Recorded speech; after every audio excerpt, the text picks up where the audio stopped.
Hey guys, welcome back. It's Deepak Shukla here again from Serpwizz. Head over to www.serpwizz.com to get your free instantly actionable SEO report delivered to you in 37 seconds or less.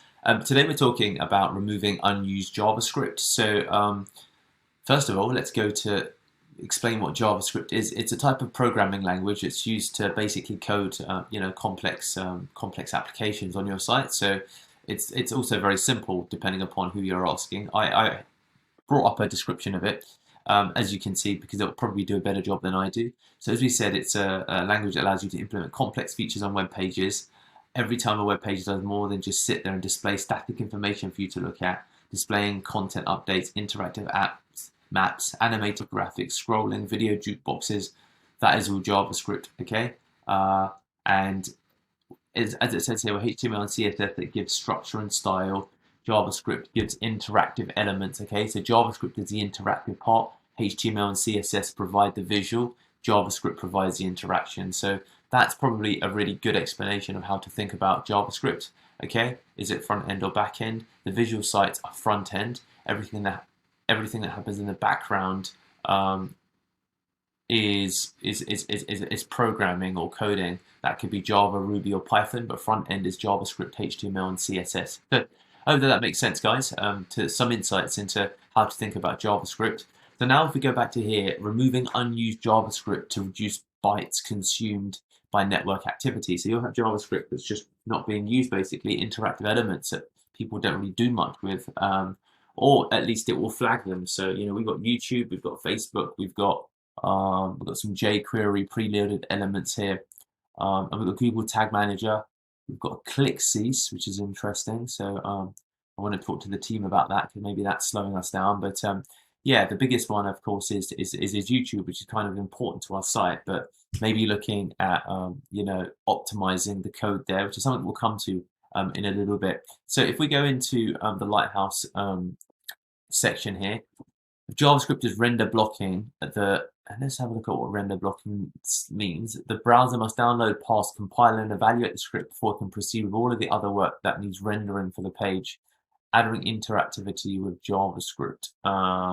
So let's have a look at the render section.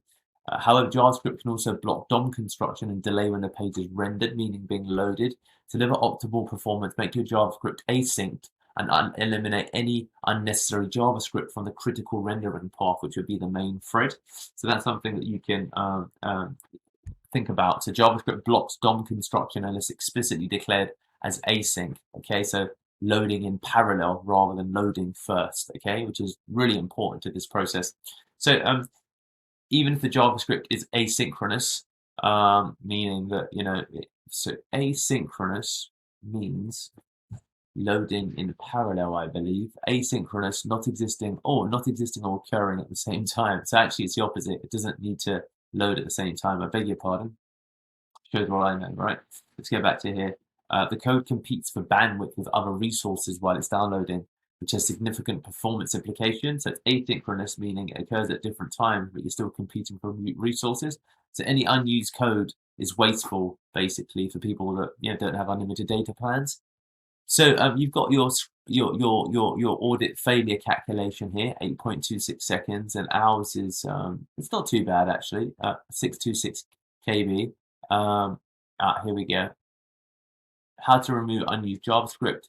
Coverage tab in Chrome DevTools can give you a line-by-line breakdown of unused code.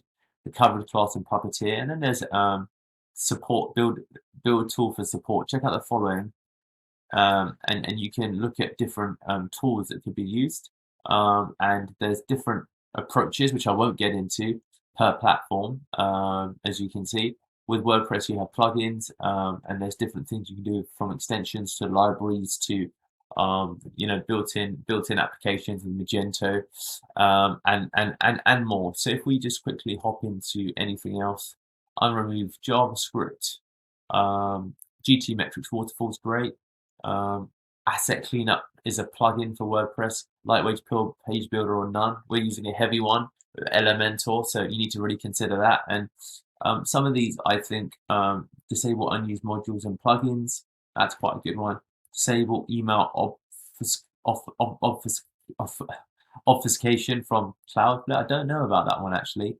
Disable WooCommerce. So this is quite good actually. I think I'm going to send this to my team because there's some bits in here that I'm not familiar with. If that makes sense. Test Rocket Loader in Cloudflare.